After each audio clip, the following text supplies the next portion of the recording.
آگے لکھا ہے کہ ابن عمر رضی اللہ تعالیٰ فرماتے ہیں جب نماز میں داخل ہوئے تو انہوں نے پہلی تکبیر کے وقت رفع دین کی، پھر رکوع کو جاتے وقت رفع دین کی اور رکوع سے کھڑے ہوتے وقت، اور جب 2 رکعتوں کے بعد تیسری میں کھڑے ہوئے پھر رفع دین کی۔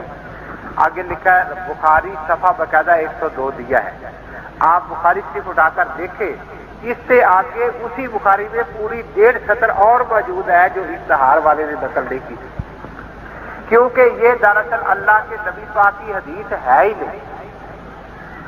یہ موطا امام مالک میں بھی ہے، موطا امام محمد میں بھی ہے، اور یہ ابن عمر کا اپنا قول ہے، نبی کی حدیث نہیں۔ ابو داؤد نے بھی اس کو نقل کر کے صاف لکھا ہے لیسا بمرفوع، یہ مرفوع حدیث نہیں، انما هو قول ابن عمر، یہ ابن عمر کا قول ہے۔ بخاری نے اگرچہ پہلے رسول پاک کی طرف منسوب کیا ہے، لیکن آخر میں لکھ دیا ہے کہ فلاں فلاں نے رواہ مقتطن، یعنی اس کو موقوف روایت کیا ہے، اس بارے میں کوئی یقین نہیں کہ یہ اللہ کے نبی پاک کی حدیث ہے۔ یہ وہ روایت ہے جس پر ساری دنیا کی حدیثوں کو چیلنج دیا جا رہا ہے، اور اتنا بڑا فراڈ اور دھوکہ شاید مرزا قادیانی کی کتابوں میں آپ کو نہیں ملے گا۔ اور یہ بھی نہیں لکھا کہ خود ابن عمر رفع دین نہیں کرتے تھے، جن کا یہ یہاں قول نقل کر رہا ہے۔ اب میرے پاس جب یہ لے کر آئے اشتہار میں ملتان میں بیٹھا تھا تو میں نے بخاری سے اٹھائی، میں نے کہا بھی دیکھو یہ ہے۔ سب سے پہلے تو امام بخاری کے دادا استاد امام مالک کی کتاب اٹھائے، کیونکہ ابن عمر مدینہ منورہ میں رہتے تھے نا، انہوں نے سنہری سند سے اس کو روایت کیا ہے، مالک عن نافع عن ابن عمر، اور اللہ کے نبی پاک کا نام نہیں دیا۔ پھر امام محمد نے اس کو روایت کیا ہے، اللہ کے نبی کا نام اس میں ذکر موجود ہے ہی نہیں۔ ابو داؤد نے صاف طور پر لکھا ہے کہ یہ یعنی نبی پاک کی حدیث نہیں، ابن عمر کا قول ہے۔ مسلم، ترمذی، نسائی، ابن ماجہ جو 4 کتابوں سے حاصل کی ہیں، انہوں نے اس کا اشارہ تک اپنی کتابوں میں نہیں کیا، گویا وہ اس پر اعتماد کرنے کے لیے تیار ہی نہیں ہے، اور یہ اس کو لے کر 3 لاکھ کا چیلنج بھی دینے کے لیے تیار ہے ساری دنیا کے حنفیوں کو۔ تو اندازہ لگائیں کس طرح کا دھوکہ ہے، مسئلہ کوئی مشکل نہیں۔ دیکھو پہلی تکبیر کے وقت وہ بھی رفع دین کرتے ہیں، ہم بھی رفع دین کرتے ہیں، سجدوں کے وقت وہ بھی نہیں کرتے، ہم بھی نہیں کرتے ہیں، جھگڑا رکوع کے وقت کا ہے نا۔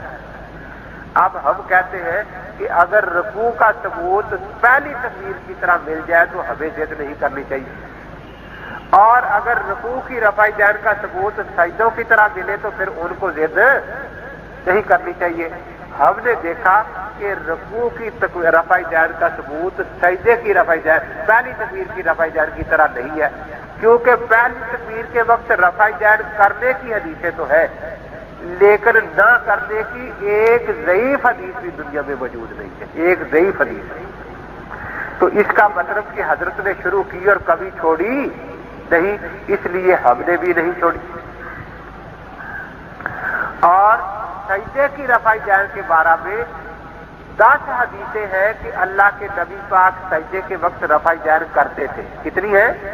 10، اور ایک حدیث ابن عمر سے ہے کہ نہیں کرتے تھے۔ اب 10 کے مقابلے میں ایک ہے، لیکن انہوں نے بھی چھوڑ دی کیونکہ حضرت نے چھوڑ دی اور ہم نے بھی چھوڑ دی۔ اسی طریقے سے اگر رکوع کی احادیث جو ہے ان میں کرنے کی حدیث ہوتی اور چھوڑنے کی کوئی نہ ہوتی، پھر تو پہلی تکبیر کی طرح مسئلہ بنتا نا۔ یہاں کرنے کی بھی ہے اور اس کے بعد چھوڑنے کی بھی ہے۔ میں بہاولپور میں بیٹھا تھا، 2 آدمی ایک نوجوان کو لے کر آئے، ایک اس نوجوان کا باپ تھا، ایک چچا تھا۔ کہنے لگے کہ یہ پہلے تبلیغی جماعت کے ساتھ جاتا تھا اور الحمدللہ اچھا کام کرتا تھا، اس نے اپنی گلی کے 12 لڑکوں کو نمازی بنا لیا محنت کر کے۔ اب یہ غیر مقلد ہو گیا، 3 مہینے ہو گئے۔ اب کسی کو نمازی بنانا تو کجا، جو نمازی ہے ان کو کہتا تمہاری ہوتی نہیں، تمہاری ہوتی نہیں، تمہاری ہوتی نہیں، عجیب مصیبت میں ہمیں اس نے ڈال دی۔ تو آج اس کو آپ کے پاس لے کر آئے ہیں، اس کو کچھ سمجھائے۔ میں نے پوچھا بھی آپ کیا سمجھنا چاہتے ہیں؟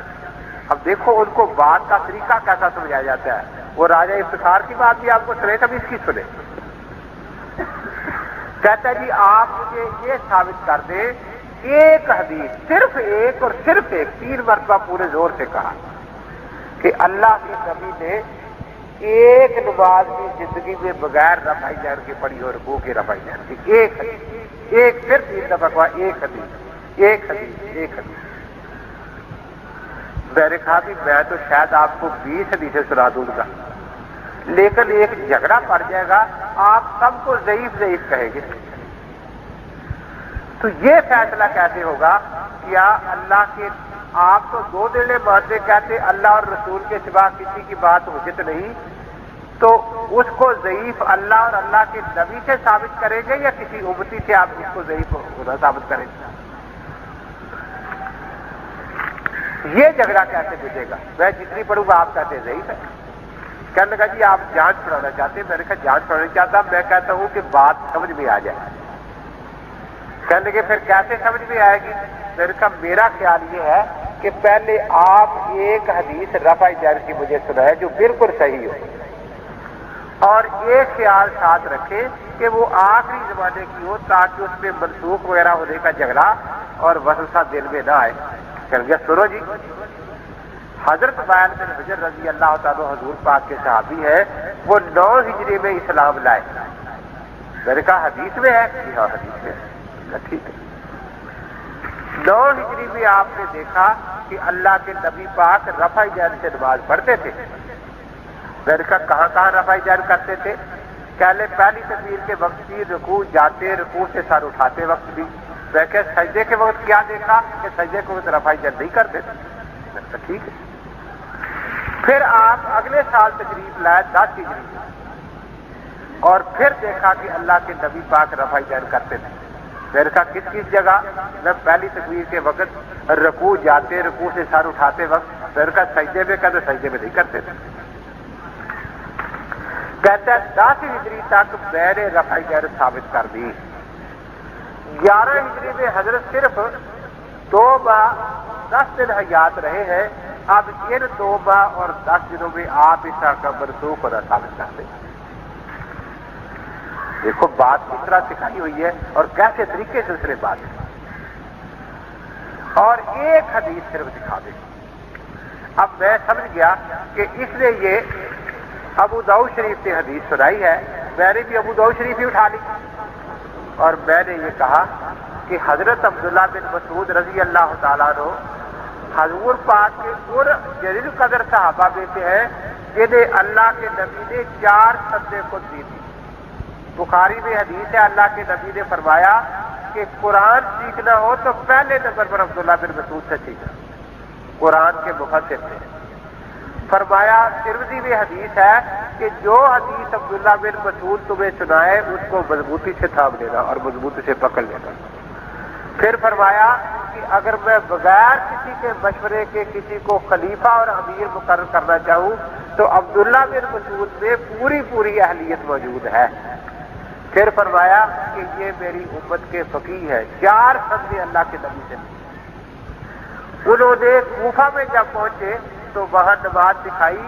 یہ کوفہ روپڑ کی اور امرتسر کی طرح سکھوں کا شہر نہیں، جہاں ثناء اللہ اور عبد القادر روپڑی پیدا ہوئے، وہ سکھوں کا شہر نہیں۔ یہ کوفہ وہ شہر ہے جہاں یا صحابہ آباد تھے یا تابعین آباد تھے، اور 1050 صحابہ وہاں آباد ہوئے۔ عبداللہ بن مسعود رضی اللہ تعالیٰ نے وہاں فرمایا آؤ میں اللہ کے نبی پاک والی نماز دکھاؤں، اللہ کے نبی پاک والی۔ آپ نے پہلی تکبیر کے وقت رفع جہر کی، اس کے بعد ساری نماز میں کسی جگہ رفع جہر نہیں کی۔ اگر یہ نماز خلاف سنت ہوتی تو نبی کے صحابہ بھی موجود ہیں، کوئی ایک تو بولتا نا۔ کیا صحابہ کے دل میں نبی کی سنت کا اتنا جذبہ بھی نہیں تھا جتنا آج اتنا 15ویں صدی کے غیر مقلد کے دل میں ہے؟ وہ تو انہوں نے تو اپنی جانیں قربان کی ہیں سنتوں کے لیے، اپنے گھر چھوڑے ہیں نبی کی سنتوں پر عمل کرنے کے لیے، لیکن کسی نے کوئی اعتراض نہیں کیا۔ اب میں نے جب یہ سنائی تو وہ کھلکھلا کے ہنس پڑا، کہتا بات ہے ابھی کیا مطلب؟ کہنے لگا میں نے کہا تھا صحیح حدیث سنانا صحیح، میں نے کہا یہ صحیح نہیں ہے، کہتے یہ کیسے صحیح ہے؟ اس کی سند دیکھیں، اس میں ایک راوی ہے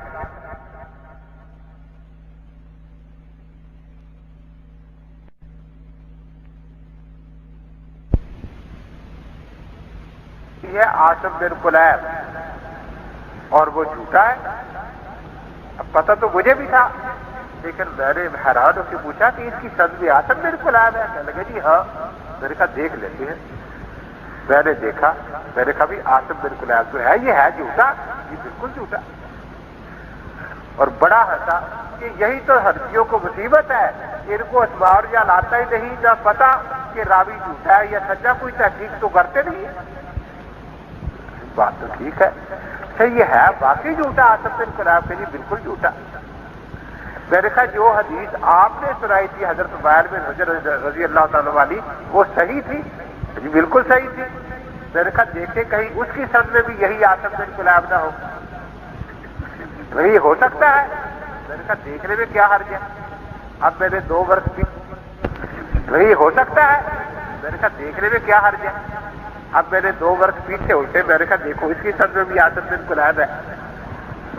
اب وہ اتنا پریشان ہوا، اٹھ کے دیکھے یہ عاصم بن کلیب وہی ہے؟ میں نے کہا وہی ہے، اور تو کوئی نہیں۔ کہنے لگے جی عجیب بات ہے، وہی ہے؟ میں نے کہا وہی ہے، اور کیا ہوگا؟ میں نے کہا دیکھو اس وقت میں خاموش سنتا رہا۔ آپ نے کہا تھا کہ حضرت وائل 9 ہجری میں ایمان لائے، میں نے پوچھا تھا حدیث میں ہے، آپ نے کہا تھا یہاں تو نہیں ہے۔ کہتا جی کسی تاریخ میں ہوگا۔ میں نے کہا میں نے حدیث پوچھی تھی، تاریخ پوچھی تھی، پھر کسی تاریخ میں بھی صحیح سند سے یہ بات موجود رہی ہے۔ پھر میں نے پوچھا تھا کہ جب پہلی مرتبہ وہ تشریف لائے تو کہاں کہاں رفع یدین دیکھی؟ آپ نے کہا تھا رکوع میں دیکھی، سجدے میں نہیں دیکھی، یہاں تو ہے کہ سجدے میں بھی دیکھی۔ کہ جی سجدے میں بھی ہے؟ میں نے کہا اب میں نے اس کو دکھائی، وہ بڑا پریشان ہوا۔ میں نے کہا اس سجدے میں بھی رفع یدین کا ذکر ہے، اور جب دوسرے سال حضرت تشریف لائے ہیں، وہ کوئی بھی سال ہو 9 10 کا تو یہاں ذکر نہیں ہے۔ تو پھر میں نے پوچھا تھا کہ کہاں کہاں رفع یدین دیکھی؟ آپ نے کہا تھا رکوع کے وقت دیکھی۔ میں نے پوچھا سجدے میں کہتے نہیں دیکھی۔ یہاں وہ کہتے ہیں کہ صرف پہلی تکبیر کی رفع یدین دیکھی، آگے کوئی ہے نہیں کچھ۔